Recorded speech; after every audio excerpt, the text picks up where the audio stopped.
La chronique Votre pharmacien de famille est une présentation du Uniprix Leclerc et Coulombe de Sainte-Marie. À ce temps-ci de l'année, des fois avec l'automne qui s'en vient, on a quelques troubles de sommeil. Et pour nous en parler, on a Isabelle Leclerc de la chronique Votre pharmacien de famille. Bonjour Isabelle. Bonjour Sylvain. Comment tu vas? Ça va super bien, toi aussi? Oui, ça va bien. J'ai pas trop de troubles de sommeil ces temps-ci, là, mais ça peut m'arriver des fois là, quand le travail, le patron en demande trop. Là, Oui. Des fois, la tête fonctionne trop puis j'ai de la difficulté à dormir. Bien écoute, t'es pas le seul Sylvain, parce qu'il y a au moins 3 personnes sur 4 qui vivent de l'insomnie ou des troubles de sommeil dans leur vie. Donc c'est quelque chose de régulier, c'est quelque chose que plusieurs personnes vivent. C'est pour ça qu'on va regarder ça aujourd'hui, des petits trucs pour essayer de combler ces manques de sommeil-là. OK. Comment on peut s'apercevoir qu'on a un trouble de sommeil, que c'est pas juste une période temporaire où est-ce qu'on a de la difficulté à dormir? Bien, il y a différents types d'insomnie en tant que telle. Donc l'insomnie passagère, donc ça arrive de temps en temps qu'on dort moins bien, qu'on se réveille dans la nuit. Il y a l'insomnie chronique, plus que 3 nuits par semaine, puis que ça dure sur plusieurs mois. Donc c'est 2 choses distinctes, 2 choses qu'on traite différemment. Mais la plupart des gens, c'est vraiment passager. À partir du moment où ça affecte notre vie personnelle, j'imagine que c'est là qu'on doit vraiment se poser la question, qu'est-ce qu'on peut faire pour régler ça? Oui, tout dépend. Chaque personne est différente. Donc, il y en a qui ne dorment pas une nuit, que là, c'est le scandale. Donc, il faut réagir rapidement.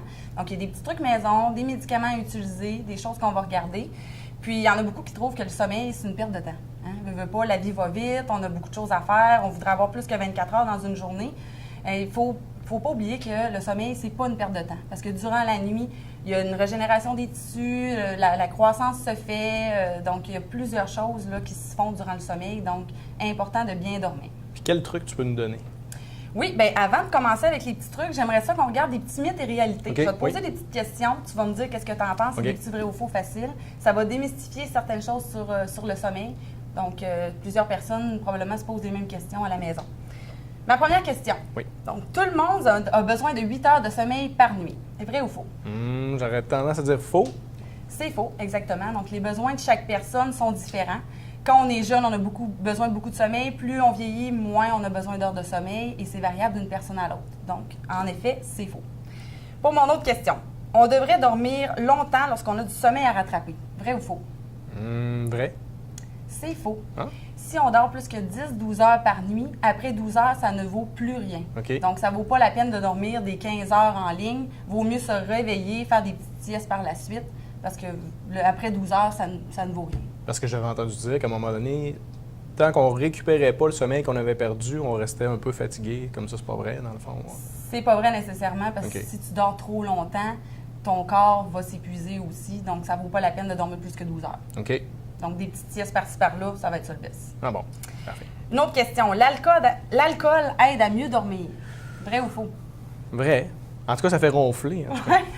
C'est faux. Ah. L'alcool aide à l'endormissement. Veut pas, on tombe endormi plus rapidement, mais on a des phases de sommeil moins bonnes. Donc, on a des phases de sommeil profond qui sont moins là. Ça diminue le taux de mélatonine, on dort moins bien, mais on s'endormit plus vite. Donc, l'alcool n'aide pas à mieux dormir, Bon. malheureusement. Fait que l'habitude de prendre une petite frette avant de se coucher, c'est pas une bonne idée? Pas nécessairement une bonne idée à tous les soirs, non. Donc, si on veut voir un peu les causes, parce que dans des troubles du sommeil, il faut vraiment trouver la cause. Okay. Oui, ça vaut la peine d'aller traiter avec des médicaments, mais moi, souvent, je vais essayer de chercher la cause pour essayer de travailler là-dessus pour éviter de prendre des médicaments. Ça ne donne rien de prendre des médicaments pour rien. Donc, on va vraiment plus explorer les causes au départ. Parce que la cause peut être physique comme elle peut être psychologique, j'imagine? Oui, exactement. Okay. Comme tu parlais, le boss donne trop de job, on est stressé. Ça peut faire partie des causes qui peuvent nous causer une insomnie ou un trouble du sommeil. Okay. Ça peut être des douleurs aussi. Donc, si on a mal partout, on se réveille souvent dans la nuit, on dort moins bien. Les bouffées de chaleur dans la ménopause, quand ça arrive, on dort encore moins bien. Ça peut être une maladie respiratoire, des problèmes de vessie. On se lève souvent pour aller à la toilette. Donc, si on ne règle pas la cause, quand même qu'on est retraité avec de la médication, ça va être juste une patte sur le bobo. Déplacer le problème un peu. Exactement. Là. Parce qu'il ne se réglera pas, il faut le régler pour que ça soit réglé à long terme aussi. Exactement. Qu'est-ce que tu suggères pour peut-être donner un coup de main aux gens justement qui ont des problèmes de sommeil? Oui, bien, de base, on y va avec des petits trucs maison. Fait des petits trucs de grand-mère, des petits trucs faciles, des petits trucs maison. Souvent, qu'est-ce qu'il faut éviter? Bien, juste le fait d'éviter certaines choses, ça peut nous permettre de mieux dormir. As-tu des idées? Bien, moi, j'évite de manger des crotons avant de me coucher. Ah, wow! Merveilleux! C'est ça. Éviter de manger des repas trop lourds avant d'aller se coucher. La digestion va se faire durant la nuit, on va moins dormir. excellente constatation. Des petites collations, c'est parfait. Si on a trop faim, on peut se réveiller aussi durant la nuit, donc ça vaut la peine de prendre une petite collation, un petit yogourt ou un petit quelque chose avant de se coucher. Pas de croton. Faire du sport intense, une activité physique intense avant de se coucher, est-ce que c'est une bonne chose ou ça peut nuire? Non, bien, il y a de l'endorphine qui se crée, il y a de la stimulation, on a plus de la difficulté à s'endormir dans ces cas-là. C'est bon de faire de l'exercice au courant de la journée pour vraiment s'épuiser, pour aller sortir tout le méchant qu'il y a à sortir, mais avant d'aller au lit ou en fin de soirée, un exercice trop intense, c'est pas efficace pour aider au sommeil. OK. Super Y a-t-il d'autres petits trucs comme ça qu'on peut faire On à la peut maison? éviter aussi tout ce qui est stimulant. Donc, le café, il y en a qui ça aide pas avant de se coucher. Chocolat. Des choses stimulantes aussi. Exemple, si on prend des décongestionnants parce qu'on a le rhume, le décongestionnant, c'est stimulant. OK. Donc, si on prend ça avant de se coucher, ça va nous empêcher de dormir. OK. Autre petit truc qu'il faut faire attention, de plus en plus, c'est populaire, les tablettes, les iPods, les cellulaires. Il y a des études qui ont prouvé que la luminosité de ces appareils-là vont diminuer le taux de mélatonine puis ne vont pas aider à l'endormissement et au sommeil. Oh. Donc, le plus possible, éviter ça dans les 30 minutes avant d'aller au sommeil ou de le maintenir plus loin parce que la lumière va vraiment diminuer la mélatonine, ce qui va causer des troubles de sommeil. Parce qu'il y en a plusieurs, sûrement, j'imagine, avant de se coucher, avant de s'endormir. Au lit même, ils doivent consulter les nouvelles ou Moi, la première. les courriels, tout ça. Ouais. Pas une bonne chose. Pas une bonne chose, non. Qu'est-ce qu'il faut faire? Se détendre avant d'aller se coucher, avoir un environnement vraiment sain, rien de distrayant au niveau de la chambre. On peut aussi prendre du lait chaud. Ça peut être un truc de grand-mère, mais il y a certaines études qui prouvent que c'est efficace. Donc, tout ça, ça va aider au sommeil. Et si on se couche, puis que ça fait plus que 30 minutes qu'on vire d'un bord puis de l'autre, il vaut mieux se lever, faire quelque chose d'endormant, quelque chose de monotone, puis de retourner se coucher que de rester au lit. Je reviens à ce que tu disais par rapport aux tablettes électroniques. Ouais. Tout ça. Est-ce que la télé, ça rentre dans la même catégorie? Est-ce que c'est la même chose? Est-ce que c'est conseillé d'écouter la télé dans son lit?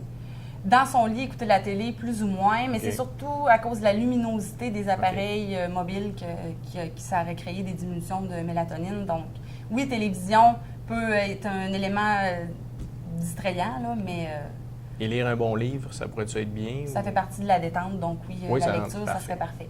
Tigilou. Donc, on a fait tous ces petits trucs maison-là, on a essayé tout, on dort Ça- toujours pas.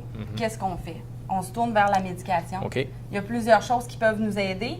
Des choses en vente libre, des choses sur prescription. Je ne sais pas si toi, tu as déjà pris des choses. Je vois dans le fond des Tylenol, je crois. Ça se pourrait-tu ici? Des Tylenol, des fois quand j'ai la grippe ou OK. le rhume, des trucs pour la grippe. Ouais. Ça, entre autres, il faut faire attention. Tylenol nuit, de plus en plus populaire. Ils mixent le Tylenol avec le Advil. OK. Juste le fait de mettre nuit, ça dit qu'il y a du Benadryl à l'intérieur qui va aider à dormir en plus du Tylenol. Le Benadryl, c'est vraiment notre médicament en vente libre principal qu'on utilise pour aider au sommeil. Il se trouve dans le Tylenol. Si on n'a pas besoin du Tylenol pour la douleur, ça ne vaut pas la peine de prendre ça. OK. Vaut mieux se tourner tout Juste simplement dans le Benadryl. vers le Benadryl. OK. Puis il existe tellement de choses, on peut tout être mêlé en avant de tout ce qu'il y a pour le sommeil. Benadryl, Sleepies, Dormide, Z-Quil, c'est tout du Benadryl. Ils font juste changer les noms. Tout ça ici, c'est tous des équivalents. Ça contient du Benadryl qui aide au sommeil, qui est un anti-allergique à la base pour les réactions cutanées, mais qui est utilisé pour dormir. OK. Donc, c'est de base très simple. Certaines personnes font des effets paradoxaux qu'on appelle, donc ça va faire l'effet inverse, ça va stimuler. Donc, si jamais ça vous fait cet effet-là, ben c'est pas une bonne alternative dans votre cas pour aider à dormir. Changer de produit. Exactement. Y a-t-il des choses qui sont plus naturelles que d'autres pour les gens qui sont Oui. amateurs de produits naturels? Ou... Oui, pour ceux qui aiment les produits naturels, ben on a de base les petites tisanes, donc camomille, valériane, des petites tisanes avant d'aller se coucher. Ça favoriserait la détente, ça aiderait au sommeil. C'est des choses naturelles. Et qu'est-ce qui est de plus en plus populaire? La mélatonine. Je ne sais pas si tu connais. Non. OK. Donc, la mélatonine, c'est naturel parce que c'est une hormone qu'on sécrète au niveau du cerveau durant la nuit. C'est une hormone qu'on appelle l'hormone de noirceur. Donc, c'est une hormone qu'on sécrète au niveau du cerveau pour aider à l'endormissement au niveau du sommeil. Donc, en vieillissant, cette hormone-là diminue. Donc, c'est des suppléments qu'on rajoute une demi-heure avant d'aller se coucher pour aider à l'endormissement et au sommeil. OK. Les doses, c'est de 3 à 10 mg. 10 mg qui est le maximum à utiliser, qu'on prend une demi-heure avant d'aller se coucher. Puis on le voit souvent, cette vitamine-là, cette hormone-là, dans le fond, au niveau du décalage horaire. Rétablir le cycle du sommeil. Les gens qui travaillent de nuit, qui veulent revenir à leur horaire normal, ils l'utilisent beaucoup. Fait que c'est de plus en plus utilisé, la mélatonine. Il y en a que ça marche, il y en a d'autres que ça marche pas. il vaut mieux l'essayer. À ne pas oublier, après les médicaments en vente libre, les produits naturels, on a bien sûr les médicaments sur prescription. Donc, il y en a beaucoup qui se font prescrire ça et qui ont peur de recevoir des médicaments pour dormir. Oui, certains médicaments qu'on appelle les benzodiazépines aident au sommeil, sont prescrits par le médecin.